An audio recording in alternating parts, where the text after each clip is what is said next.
Hello students, welcome back to my YouTube channel Science Fantasy. बेटा हम यहाँ पे पी ब्लॉक एलिमेंट्स कर रहे थे। In our last lecture we discuss about the physical properties of group 15 and started chemical properties.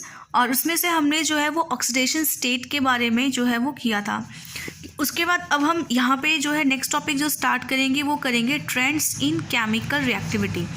Means कि जो P block के एलिमेंट होते हैं जब वो केमिकल रिएक्टिविटी शो करते हैं, लाइक वो ऑक्सीजन के साथ रिएक्ट करते हैं, हाइड्रोजन के साथ रिएक्ट करते हैं, तो उनका क्या ट्रेंड होता है, किस वे से वो रिएक्ट करते हैं और कैसी प्रॉपर्टीज़ उनकी चेंज होती हैं। सो केमिकल रिएक्टिविटी में जो पहला ट्रेंड्स है that is the reactivity towards hydrogen. जो फर्स्ट वाला ट्रेंड है वो क्या है, रिएक्टिविटी टुवार्ड्स हाइड्रोजन। कि जब आपके जो इस वाले ग्रुप के एलिमेंट हैं 15 के, वो हाइड्रोजन के साथ रिएक्ट करते हैं तो क्या बनाते हैं, कोई भी सब्सटेंस जब हाइड्रोजन के साथ रिएक्ट करता है तो वो क्या बनाता है, उसका हाइड्राइड बनाता है। ऐसे ही जो आपके ग्रुप 15 के एलिमेंट हैं वो भी जो इनके साथ रिएक्ट करके हाइड्राइड बनाते हैं, जिसका जो जर्नल फार्मूला होता है दैट इज़ द EH3। यहाँ पे जो आपका E होगा वो आपका नाइट्रोजन भी हो सकता है, फॉस्फोरस भी हो सकता है, आर्सेनिक भी हो सकता है, एंटीमनी भी हो सकता है और बिस्मथ भी हो सकता है। तो जब नाइट्रोजन होगा तो वो बनाएंगे NH3 जिसको हम क्या बोलते हैं, अमोनिया। जब PS3 आएगा तो फॉस्फीन। ASH3 से क्या बनाएंगे, आर्साइन। एंटीमनी के साथ जब कंबाइन करेगा स्टीबाइन और BiH3 बनाएंगे तो उसको हम क्या बोलते हैं, बिस्मथाइन। अमोनिया, फॉस्फीन, आर्साइन, स्टीबाइन और बिस्मथाइन, ये आपके ग्रुप नंबर 15 के हाइड्राइड्स हैं जो आपके हाइड्रोजन के साथ रिएक्ट करके ये आपस में बनाते हैं। इनके अलावा बेटा क्या है कि जो कुछ हाइड्राइड्स आपके बनते हैं जो लाइटर एलिमेंट है, लाइटर का मतलब जो छोटे वाले हैं जिनका एटॉमिक नंबर कम है, लाइक नाइट्रोजन और फॉस्फोरस, ये दूसरा एक हाइड्राइड बनाते हैं जिसका जो जर्नल फार्मूला होता है E2H4 होता है। इसमें जो आपका नाइट्रोजन बनाता है वो बनाता है N2H4। आप चाहो तो सम प्लेसेस पे ये ऐसे भी लिखा होता है NH2NH2।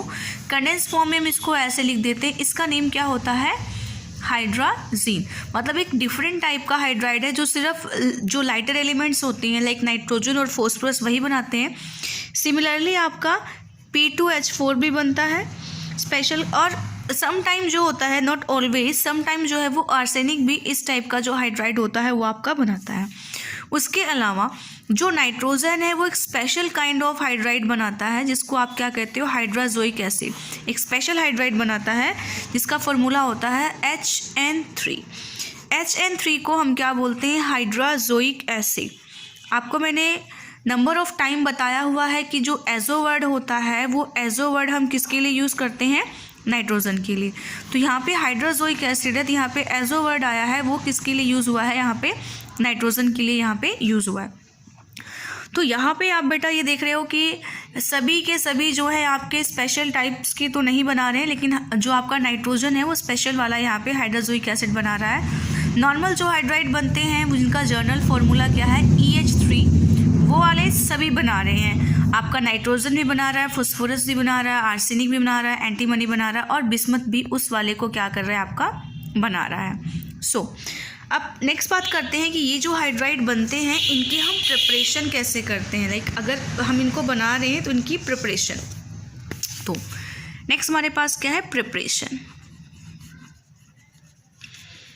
प्रिपरेशन किसकी, हाइड्राइड्स ऑफ ग्रुप नंबर 15 की। जो ग्रुप नंबर 15 के हाइड्राइड्स हैं उनकी हम प्रिपरेशन कैसे करेंगे।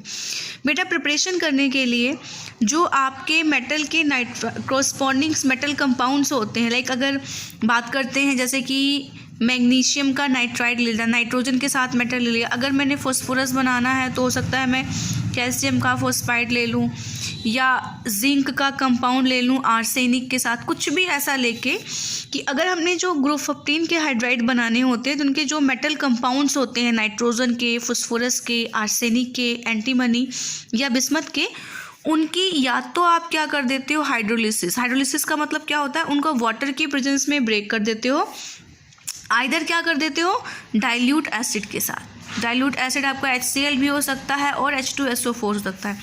हाइड्रोलिसिस करोगे या तो वाटर के साथ या फिर क्या करोगे, डाइल्यूट एसिड के साथ। फॉर एग्जांपल जैसे हमने यहाँ पे क्या लिया है, मैग्नीशियम का नाइट्राइड लिया है, तो मैग्नीशियम के नाइट्राइड को आप वाटर के साथ ट्रीट करोगे तो यहाँ पे क्या बन जाएगा, मैग्नीशियम का हाइड्रोक्साइड बनेगा और साथ में अमोनिया गैस बाहर निकलेगा।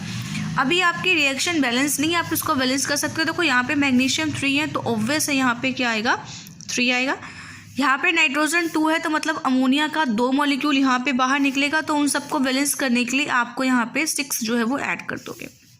सिमिलरली इसी तरीके से अगर हमने क्या लिया है, कैल्शियम का फॉस्फाइड लिया है, उसको आप वाटर के साथ ट्रीट करते हो तो उस केस में भी आपका क्या बन जाएगा, यहाँ पे कैल्शियम का हाइड्रोक्साइड प्लस जो है वो आपका फॉस्फीन बन जाएगा।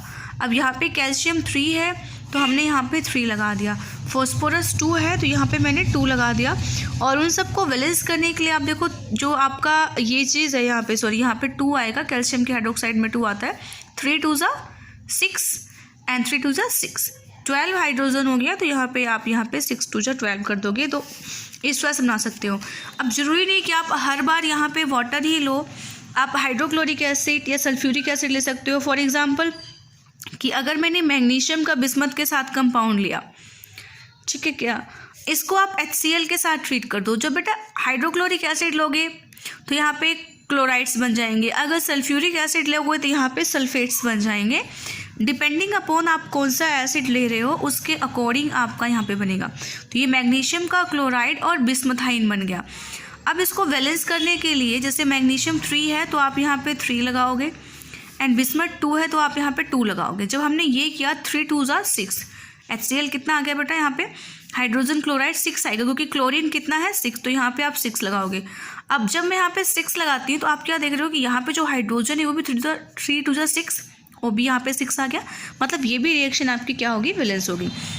तो मीन्स कि आप जो है इसकी प्रिपरेशन का तो फर्स्ट तरीका ये है कि जो मेटल्स के कंपाउंड हैं उन कंपाउंड की हाइड्रोलिसिस कर दो। हाइड्रोलिसिस करने के लिए आप वाटर का भी यूज़ कर सकते हो या फिर डाइल्यूट एसिड की। सेकेंड जो आप जो है वो रिडक्शन कर सकते हो। रिडक्शन किसका कर सकते हो, जो इन मेटल्स के ट्राई क्लोराइड्स होते हैं, ट्राई क्लोराइड्स का जो है रिडक्शन कर। रिडक्शन का मतलब क्या है, एडिशन ऑफ हाइड्रोजन, यानी कि हाइड्रोजन ऐड करोगे। अब रिडक्शन करने के लिए कि जो ये ट्राइक्लोराइड्स होते हैं वो आप रिडक्शन आप किससे कर सकते हो, जिंक से कर सकते हो, एसिड के साथ कर सकते हो, या फिर आप लिथियम एल्युमिनियम हाइड्राइड कर सकते हो, या फिर निकल जो आपका प्लैटिनम के साथ आप हाइड्रोजन लेते हो उससे भी आप इनकी क्या कर सकते हो, रिडक्शन। और रिडक्शन करके आपके यहाँ पे फॉर्मेशन होती है। फॉर एग्जाम्पल लेट सपोज मैंने क्या ले लिया, PCl3 ले लिया, तो PCl3 की मैं रिडक्शन कर दूंगी लिथियम एल्युमिनियम हाइड्राइड के साथ, और वो किस में कन्वर्ट हो जाएगा, PS3। रिडक्शन का मतलब क्या है, क्लोरीन को रिमूव करके वहाँ पे हाइड्रोजन आ जाएगा, उसके बाद आ जाएगा LiCl लिथियम का क्लोराइड एंड साथ में क्या हो जाएगा, एल्युमिनियम का हाइड्राइड। अब आप यहाँ पे PCl3 की जगह पे NCl3, AsCl3, SbS3 कुछ भी आप यहाँ पे यूज़ कर लो और इनको यहाँ पे फॉर्मेशन कर सकते हो। नेक्स्ट आता है बेटा इनका स्ट्रक्चर। जो आपके ग्रुप 15 के हाइड्राइड्स हैं उनके स्ट्रक्चर के बारे में बात यहाँ पे करेंगे। अब आपको पता है कि जो ग्रुप 15 के एलिमेंट्स होते हैं उनकी जनरल इलेक्ट्रॉनिक कन्फिगरेशन होती है NS2Np3। ये जो N की वैल्यू यहाँ पे है, जो N की वैल्यू होती है 2 से लेकर 7 तक वेरी करती है। मतलब यू कैन से कि इनके पास जो होता है 5 इलेक्ट्रॉन जो होते हैं वही इनके पास क्या है, वैलेंशियल इलेक्ट्रॉन होते हैं। और इसके अंदर जितने भी हाइड्राइड है जिनका फॉर्मूला आप ES3 कर रहे हो, इसमें आपका E जो है वो आपका पता है नाइट्रोजन है, फॉस्फोरस है, आर्सेनिक है, एंटीमनी है एंड क्या है, बिस्मथ है। इन सभी में जो E है यानी कि जो सेंट्रल मेटल है उसकी जो हाइब्रिडाइजेशन होती है date is the sp3। Hybridisation क्या होगी इनकी, sp3 होगी।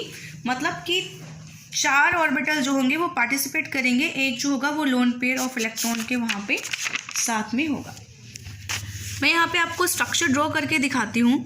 सपोज करो मैंने अमोनिया का स्ट्रक्चर लिया, तो अमोनिया के स्ट्रक्चर में यहाँ पे एक पोजीशन लोन पेयर लेता है, यहाँ पे हाइड्रोजन और ये वाला जो होता है हाइड्रोजन होता है। इस केस में क्या होता है बेटा कि जो आपका sp3 हाइब्रिडाइज ऑर्बिटल है, sp3 का मतलब एक s हो गया और 3 p, टोटल कितने हो गए, 4 ऑर्बिटल्स हो गए।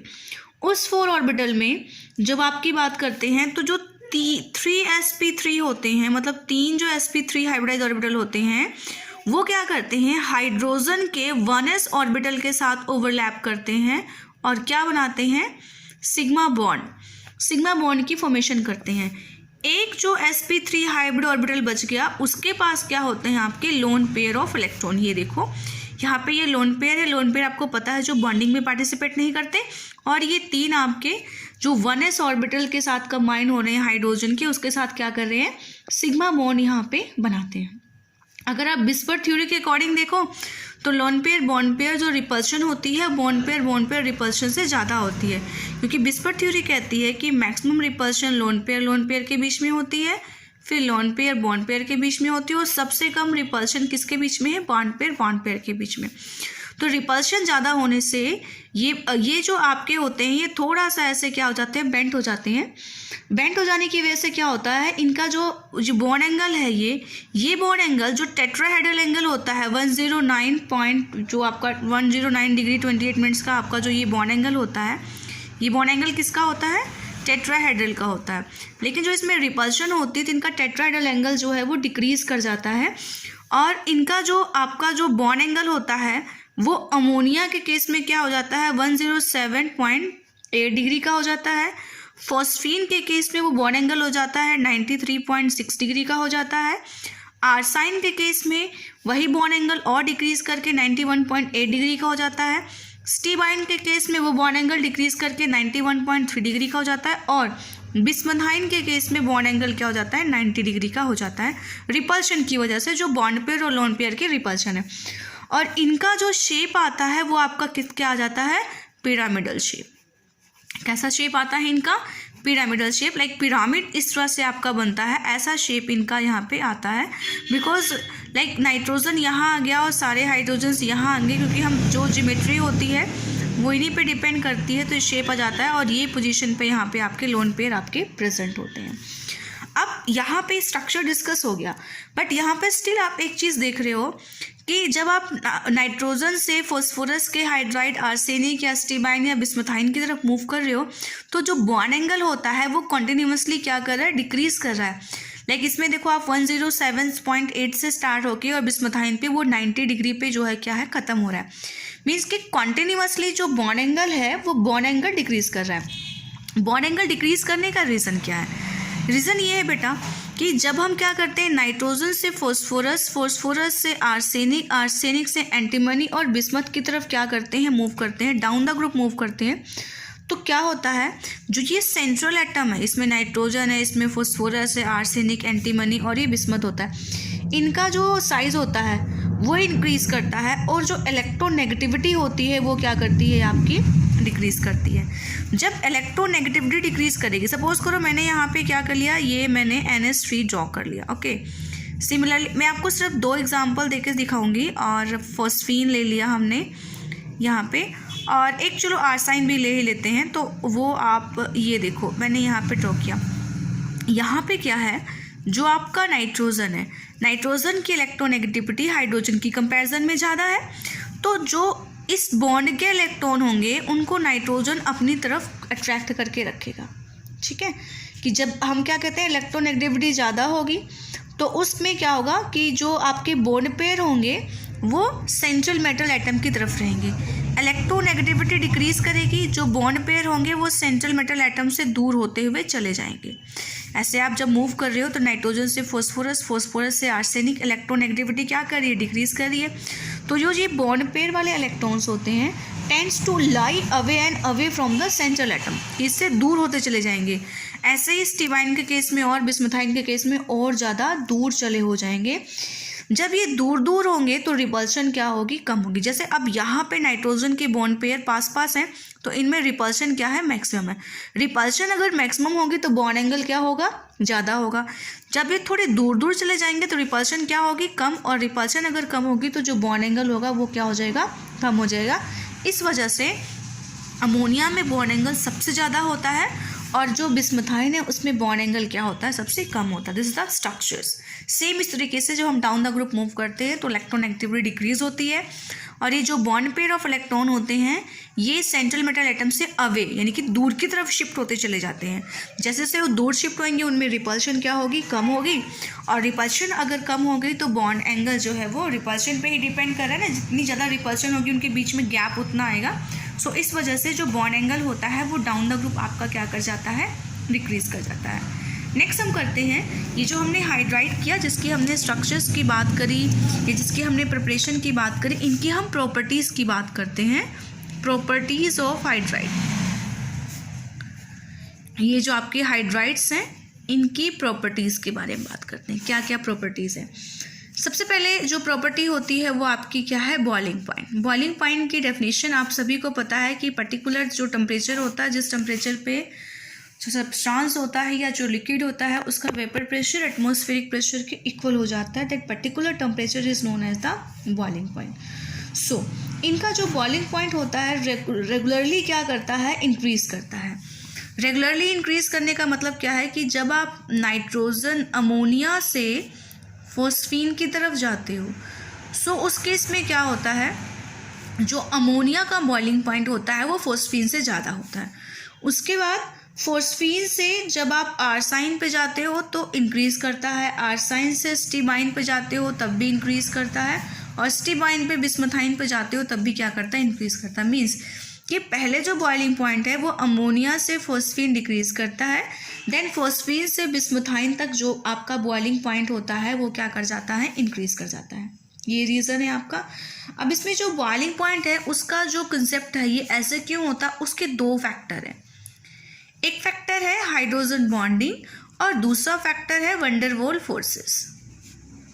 जो आपका दूसरा फैक्टर है वंडरवॉल्स फोर्सेस, ये आपके जो चीज़ें हैं ये आप देखो यहाँ पे जब हम बात करते हैं हाइड्रोजन बॉन्डिंग की, तो हाइड्रोजन बॉन्ड क्या होता है बेटा, हाइड्रोजन बॉन्ड के लिए जो एटम है उसका जो साइज़ होना चाहिए वो स्मॉल होना चाहिए, और जो इलेक्ट्रोनेगेटिविटी, ये काई का सिंबल है, जो इलेक्ट्रोनेगेटिविटी का सिंबल है, और वो चीज़ क्या होनी चाहिए, हाई होना चाहिए। तो इस केस में क्या है कि जो नाइट्रोजन की इलेक्ट्रोनेगेटिविटी है वो हाइड्रोजन से काफ़ी ज़्यादा है, ठीक है, जिसकी वजह से जो नाइट्रोजन और हाइड्रोजन का बॉन्ड होता है वो लिटिल बिट क्या बन जाता है, आपका पोलर बन जाता है।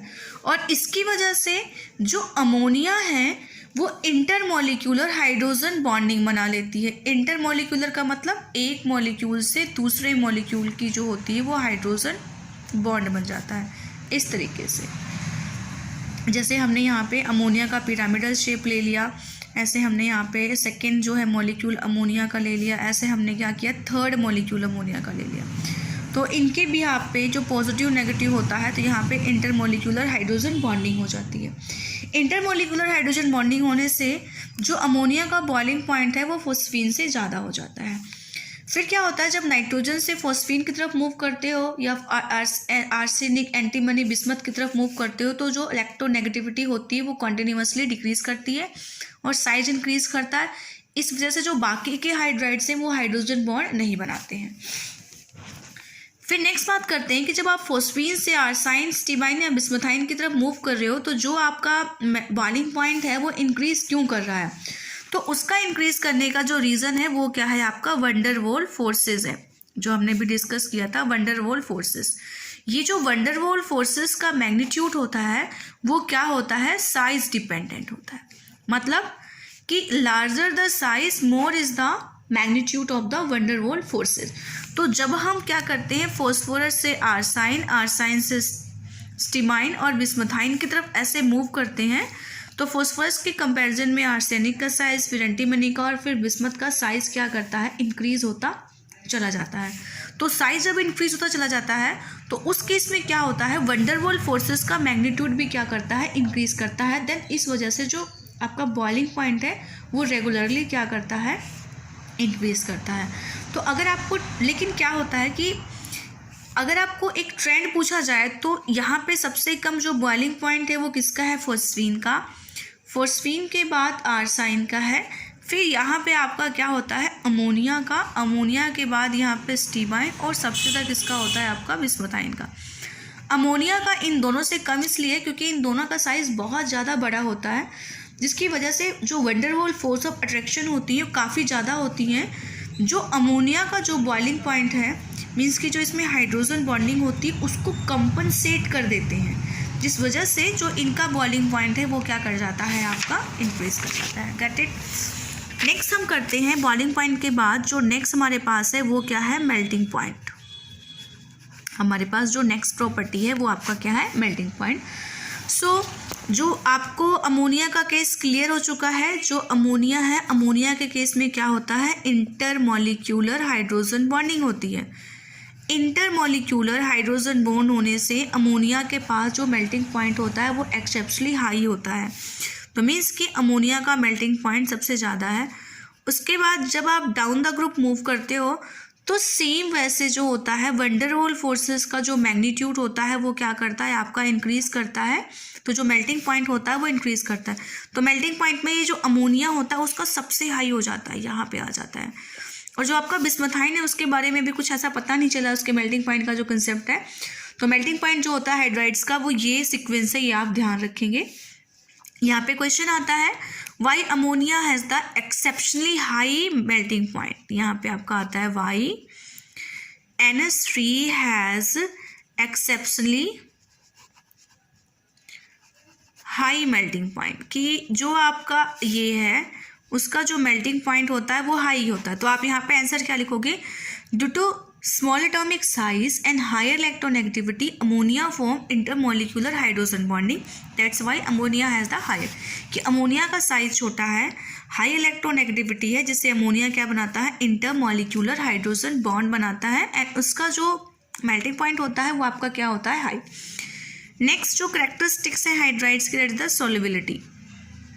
हम इसकी सॉल्युबिलिटी की बात करते हैं। जब सॉल्युबिलिटी की बात करते हैं बेटा, तो जो अमोनिया है, अमोनिया क्या करता है, जो वाटर का मॉलिक्यूल है उसके साथ क्या बनाता है, हाइड्रोजन बॉन्ड। और हाइड्रोजन बॉन्ड बनाने की वजह से जो अमोनिया है वो वाटर में क्या है, फेयरली सोल्यूबल है, बहुत अच्छे से सोल्यूबल है।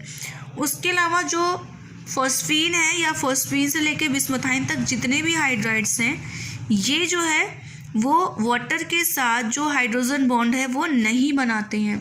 तो जब नहीं बनाते हैं तो ये सारे के सारे जो वाटर की हम बात करते हैं वो क्या है, इनसोल्यूबल इन वाटर।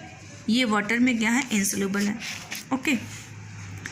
जो आपकी नेक्स्ट जो है प्रॉपर्टी हाइड्राइड्स की, that is the thermal stability.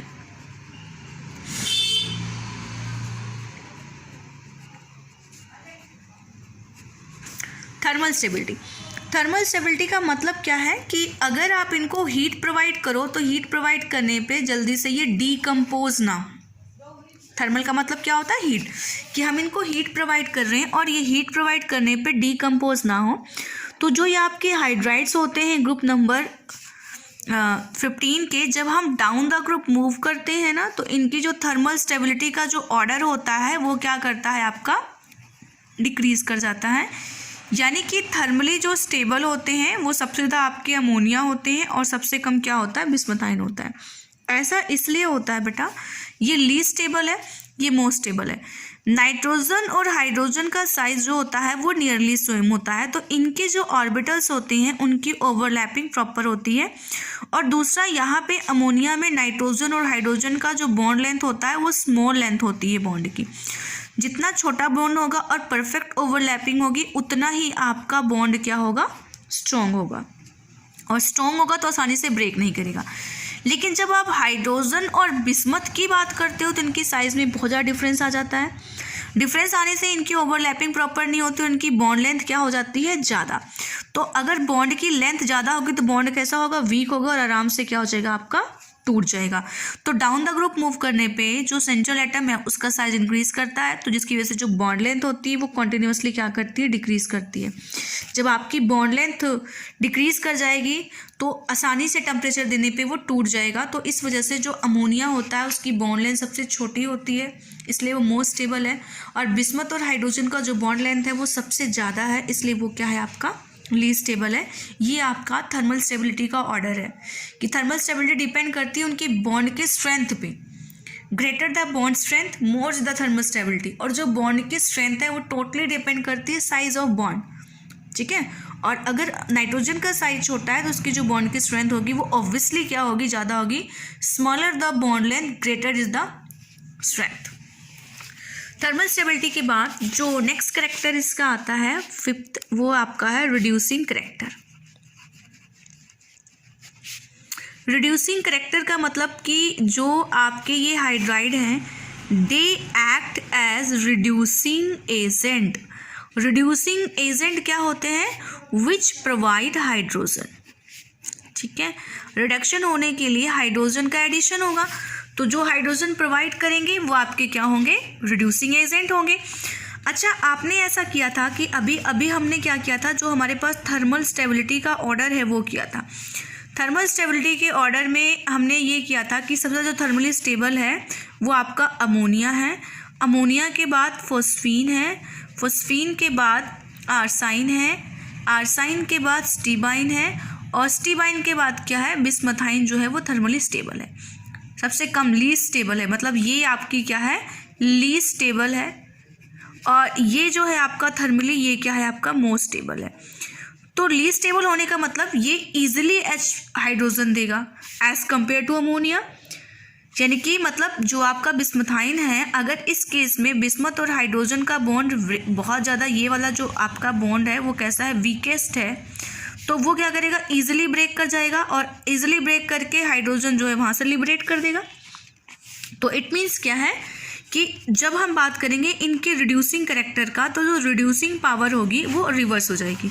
सबसे अच्छा रिड्यूसिंग एजेंट कौन होगा, बिस्मथाइन, बिस्मथाइन के बाद स्टीबाइन, स्टीबाइन के बाद आर्साइन, आर्साइन के बाद फॉस्फीन, और बिल्कुल एंड में क्या आएगा, आपका अमोनिया आएगा। यानी कि अमोनिया स्टेबल है, इस वजह से वो वीक रिड्यूसिंग एजेंट है, एंड जो आपका बिस्मथाइन है वो आपका अनस्टेबल होने की वजह से ये आपका क्या है, गुड रिड्यूसिंग एजेंट है। इसकी जो रिड्यूसिंग प्रॉपर्टी है वो क्या है, बहुत अच्छी है, क्योंकि जितनी आसानी से वो हाइड्रोजन देगा उतनी आसानी से उनका रिडक्शन शो करेगा। जो नेक्स्ट प्रॉपर्टी है वो आपका क्या है, बेसिक नेचर।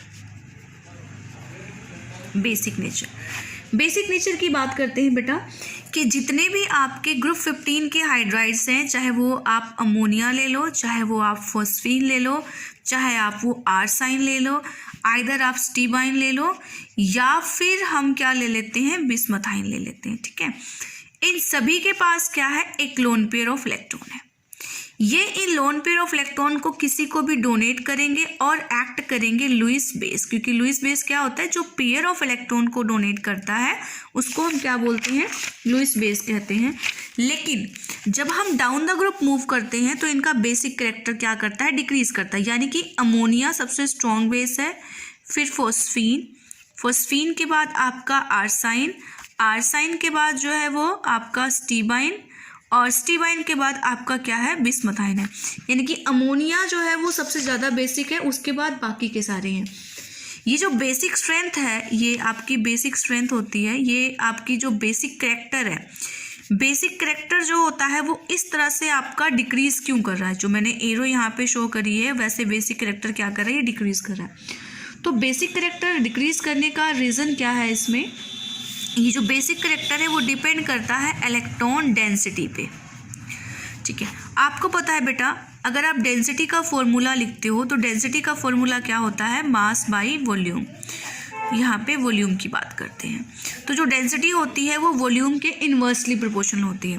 तो जब आप नाइट्रोजन से फॉस्फोरस, फॉस्फोरस से आर्सेनिक, एंटीमनी या बिस्मथ की तरफ मूव करते हो, तो जो सेंट्रल एटम होता है वो उसका साइज क्या होता है, बढ़ता है। आपके सेंट्रल एटम का साइज बढ़ने से क्या होता है कि जो ये लोन पेयर ऑफ इलेक्ट्रॉन होते हैं वो लार्ज वॉल्यूम पे क्या होते हैं, डिस्ट्रीब्यूटेड होते हैं, और वो जितने ज़्यादा आपके लार्ज वॉल्यूम पे डिस्ट्रीब्यूटेड होंगे, इलेक्ट्रॉन की डेंसिटी जो होगी सेंट्रल मेटल के अराउंड वो क्या करेगी, आपकी डिक्रीज़ करेगी।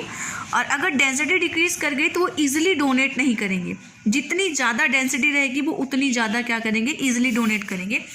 इसलिए नाइट्रोजन का साइज छोटा है, तो स्मॉल एरिया पे अगर वही 2 इलेक्ट्रॉन है तो डेंसिटी ज़्यादा है, लेकिन लार्ज एरिया पे अगर 2 इलेक्ट्रॉन है तो डेंसिटी क्या है, कम है।